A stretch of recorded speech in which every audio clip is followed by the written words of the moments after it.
Cada uno de los elementos químicos que constituyen la edificación de la Tierra tiene sus propias características físicas y químicas.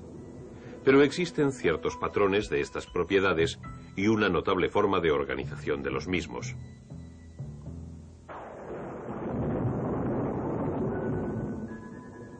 Química, la tabla periódica y la periodicidad.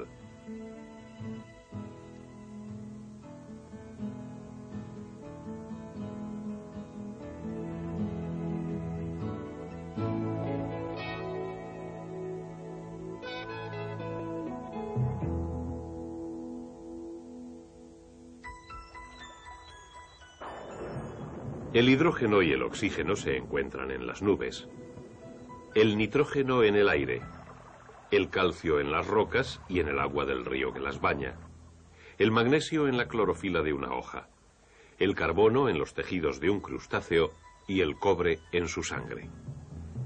En la herrumbre de un clavo hay un compuesto simple de hierro y oxígeno, y por encima de 1 millón de compuestos en la química de un saltamontes. Los elementos y sustancias que forman son los materiales que componen nuestro mundo. Los paisajes de nuestro mundo varían considerablemente, pero con la ayuda de mapas podemos organizar muchos tipos diferentes de información geográfica. Los elementos que forman nuestro mundo también varían en sus propiedades físicas y químicas, pero solamente se necesita un mapa para organizar la gran cantidad de información que tenemos sobre los elementos. Este mapa es la tabla periódica.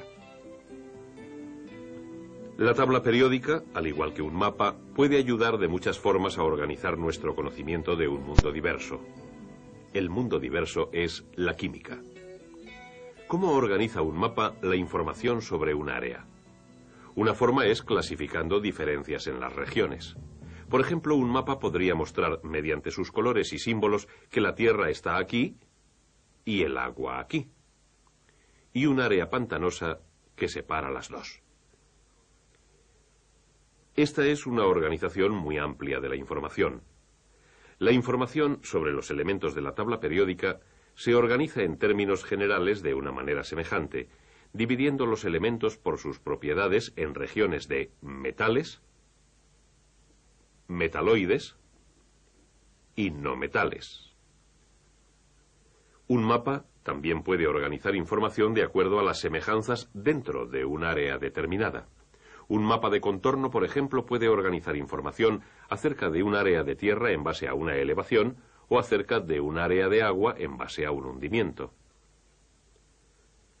La tabla periódica proporciona asimismo una información detallada. Los elementos se ordenan según su número atómico, el número de protones del núcleo. Cada fila horizontal o período muestra un tipo de relación.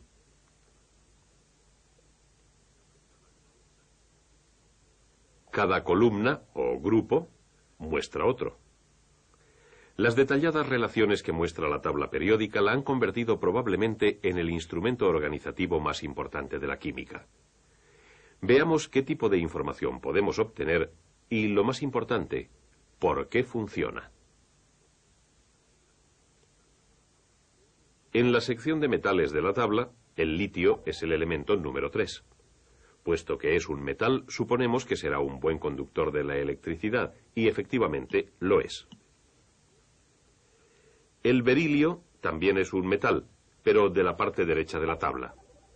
El berilio también conduce la electricidad, pero no como el litio. Y el boro, a la derecha del berilio, es un conductor pobre. Así, estos tres elementos, en este orden, muestran una tendencia descendente de la conductividad. Si los sometemos a una prueba de una determinada reacción química, descubriríamos un tipo diferente de tendencia. Por ejemplo, supongamos que les hacemos reaccionar con una solución de ácido clorhídrico. El litio reacciona enérgicamente. Cuando ha reaccionado todo el ácido clorhídrico y dejamos que se evapore el líquido, el sólido que permanece es el cloruro de litio, LiCl. Hay un átomo de cloro por cada átomo de litio. Comparemos estas propiedades con las del berilio. Reacciona más lentamente que el ácido clorhídrico. Forma el cloruro de berilio, BeCl2, 2 átomos de cloro por cada átomo de berilio. El boro reacciona muy lentamente y forma el BCl3, un átomo de boro por cada 3 de cloro. También aquí hemos encontrado una tendencia descendente en la proporción de reacción y una tendencia ascendente en su capacidad para enlazarse con el cloro. A lo largo de toda la tabla se repiten similares tendencias ascendentes y descendentes en muchas propiedades de los elementos. Por ejemplo, cojamos el punto de fusión y comencemos esta vez con el elemento número 1, el hidrógeno. El punto de fusión del hidrógeno es bajo, pero el del helio es todavía menor. Desde el litio hasta el carbono, el punto de fusión se eleva. Entonces desciende repentinamente y alcanza un punto bajo en el neón. En el sodio comienza a elevarse de nuevo hasta el silicio y entonces desciende hasta el argón y comienza a elevarse de nuevo hasta el potasio. Ahora vemos claramente que hay algo más que una simple tendencia ascendente o descendente. Existe una periodicidad. Y si ponemos en un gráfico los puntos de fusión de todos los elementos en orden, período por período, entonces aparece la repetición o la naturaleza periódica de este modelo. Cada repetición o período finaliza con uno de los gases nobles. Estos se encuentran en los puntos más bajos del gráfico. Y observemos que un gas noble finaliza cada período de la tabla periódica. Y el litio y los otros metales que se encuentran en la columna por debajo comienzan cada período de la tabla. En el gráfico, cada aumento periódico del punto de fusión comienza con uno de los metales de la columna del litio. Este mismo tipo de periodicidad se muestra en los gráficos de otras propiedades de los elementos cuando estos se ordenan de la misma manera que en la tabla periódica. Densidad, masa por unidad de volumen. Potencial de ionización, la energía necesaria para arrancar el electrón de la capa más externa de un átomo. Pero no únicamente los potenciales de ionización del helio, neón, argón y los demás gases nobles tienen las mismas posiciones relativas en el gráfico como las tienen en la tabla periódica, pero sí las guardan los otros elementos que están entre ellos, desde el flúor o cloro hasta el litio, sodio y potasio. Y de hecho, si simplemente extendiéramos los elementos desde el helio hasta el potasio por orden de número atómico en una tira de papel y lo enrolláramos alrededor de un cilindro, de forma que los gases nobles cayeran en la misma columna vertical, obtendríamos la misma correlación que vimos en el gráfico. Pero estos grupos de elementos comparten muchas más semejanzas que el relativo potencial de ionización. Observemos el litio, sodio y potasio. Todos son metales blandos, de baja densidad y bajos puntos de fusión y ebullición.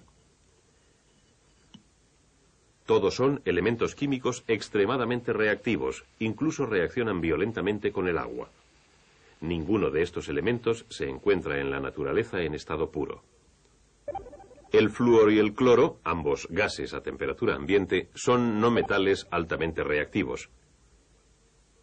El flúor, al igual que el cloro, nunca se encuentra libre en la naturaleza, solamente en compuestos.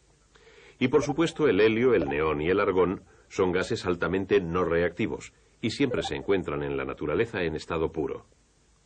Por supuesto, a lo que nos conduce esta disposición espiral cortando la tira después del helio, neón y argón es a la tabla periódica en la cual la mayoría de los elementos que caen en las mismas columnas verticales son tan semejantes que se les considera como familias. Los metales alcaloides, los halógenos y los gases nobles. El hidrógeno es un problema. Al ser el elemento número 1, generalmente se coloca aquí. Pero las propiedades del hidrógeno son solamente semejantes en parte a las de los metales alcaloides. También se computa como los halógenos. Al hidrógeno generalmente se le considera como relacionado con ambos grupos o familias, y a menudo se le encuentra en ambos lugares de la tabla. Y así, de esta forma, tenemos la tabla periódica moderna, basada en lo que se considera como probablemente el trabajo individual que más influencia ha tenido en la historia de la química. El elemento número 101 fabricado por el hombre, Mendelevio, en honor al químico ruso Dmitri Mendeleev, quien en 1869, en base al trabajo de muchos de sus antecesores, estableció el comienzo de nuestro esquema moderno de todos los elementos conocidos basados en sus propiedades periódicas.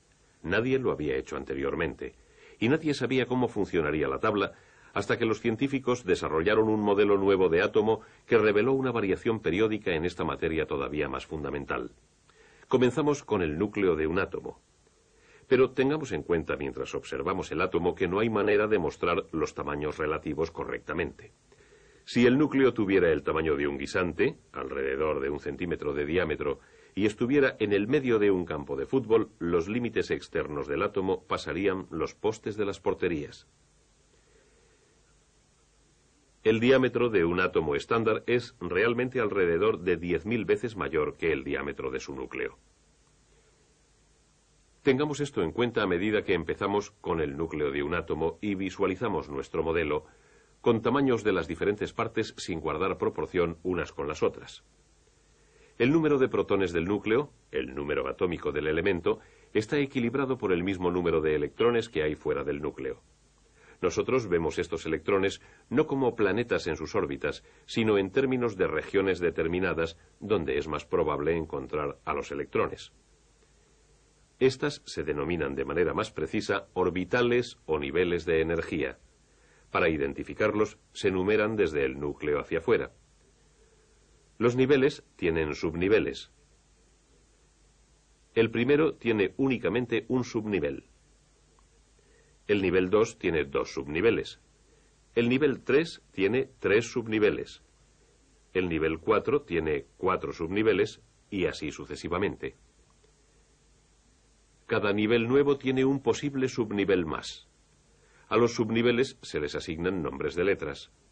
Al primer subnivel de cada nivel se le da la letra S, al siguiente P, al tercero D, al cuarto F. Los subniveles poseen diferentes capacidades para los electrones. Mostramos estas capacidades al contar los orbitales. Existe un orbital de forma esférica para cada subnivel S. Tiene capacidad para 2 electrones. 2 es el número máximo de electrones que puede admitir cualquier orbital. El orbital es simplemente una región donde existe la mayor posibilidad de encontrar los electrones. Existen 3 orbitales P de forma lobular.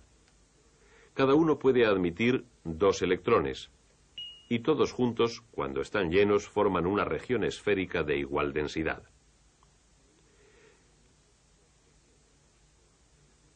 Existen 5 orbitales D de diferente forma y orientación espacial.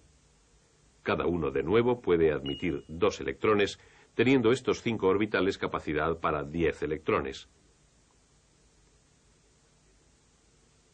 Cuando están llenos, también forman una región esférica de igual densidad en electrones. Veamos lo que tenemos hasta ahora en nuestro modelo de átomo. Cada subnivel S tiene un orbital y puede tener 2 electrones. Cada subnivel P tiene 3 orbitales y puede tener 6 electrones. Cada subnivel D tiene 5 orbitales y puede tener 10 electrones.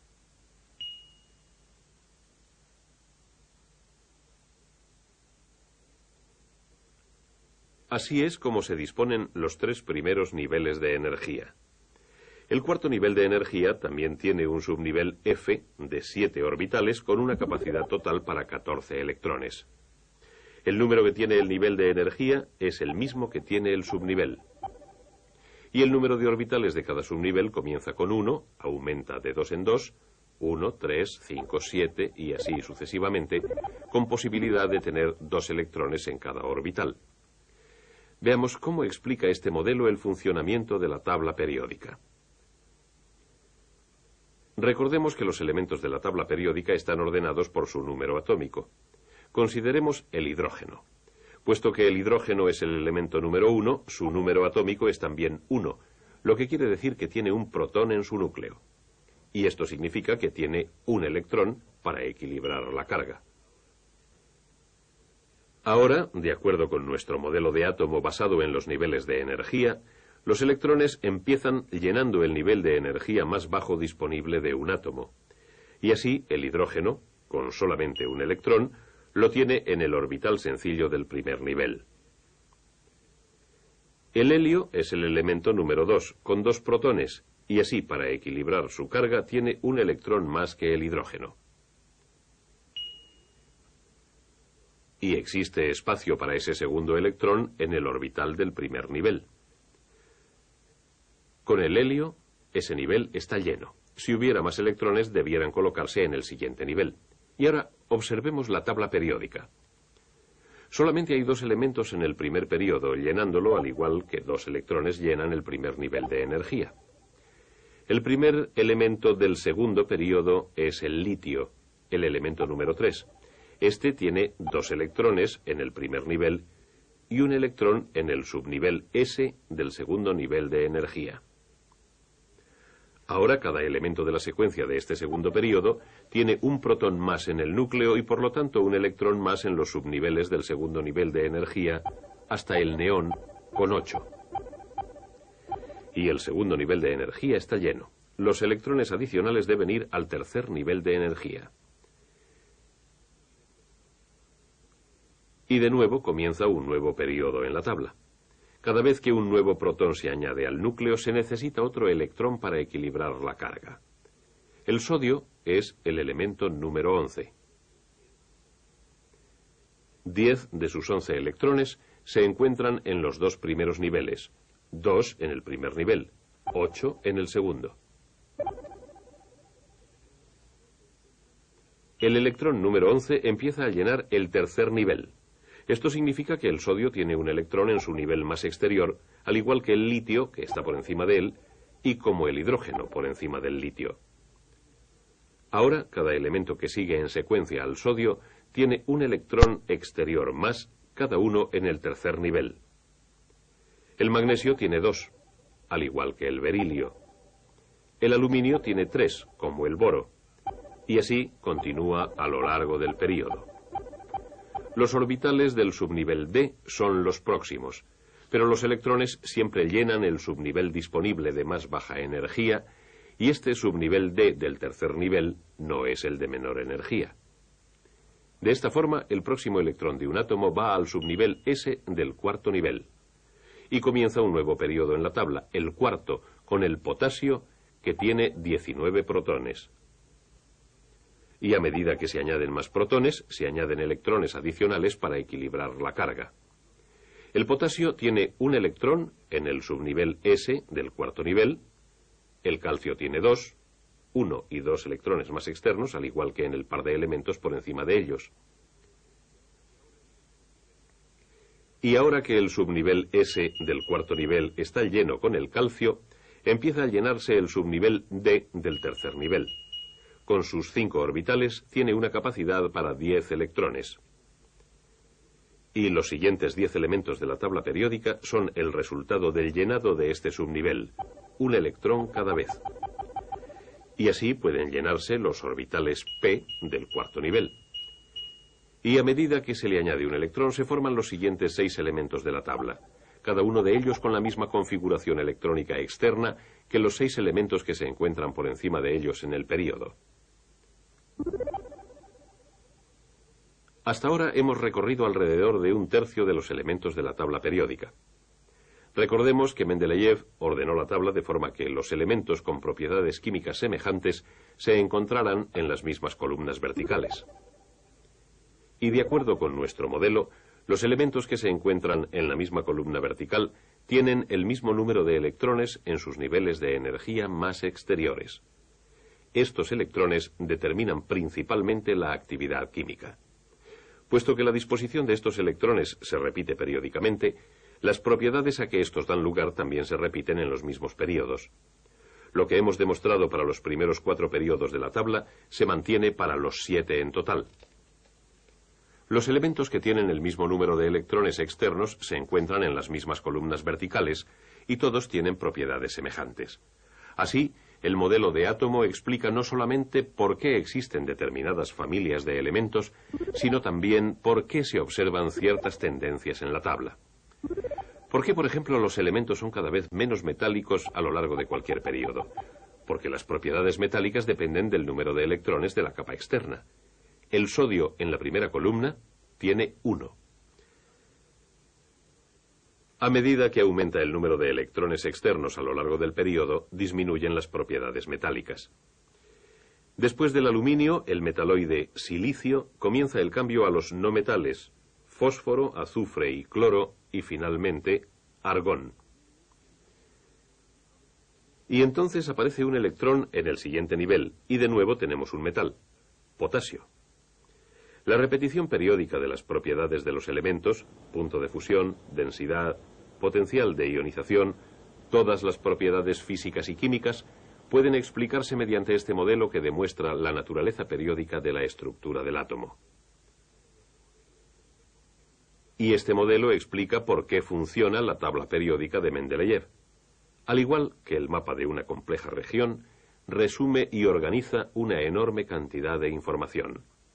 Y también, como un mapa, ofrece una especie de guía en las áreas desconocidas. Mendeleev fue el primero que la utilizó de esta manera. Mientras trabajaba en su tabla, observó que había un espacio vacío debajo del silicio. Confiando en el parecido de la tabla con un mapa, predijo que debía existir un elemento que rellenara ese espacio. Lo llamó ecasilicio. Mendeleev basó su tabla en las propiedades relacionadas de los elementos. De esta forma, revisó la tendencia en las propiedades de los elementos del grupo en el que se encontraba el silicio y calculó valores intermedios para las propiedades del ecasilicio. Predijo que la densidad del ecasilicio sería aproximadamente de 5,5 gramos por centímetro cúbico. Asimismo, pensó que formaría un compuesto con 4 átomos de cloro y que este compuesto herviría aproximadamente a 100 grados centígrados. Algunos años más tarde, se descubrió este elemento y se llamó oficialmente germanio. La densidad del germanio es de 5,6 gramos por centímetro cúbico. El germanio forma Cl4Ge y este compuesto hierve a 83 grados centígrados.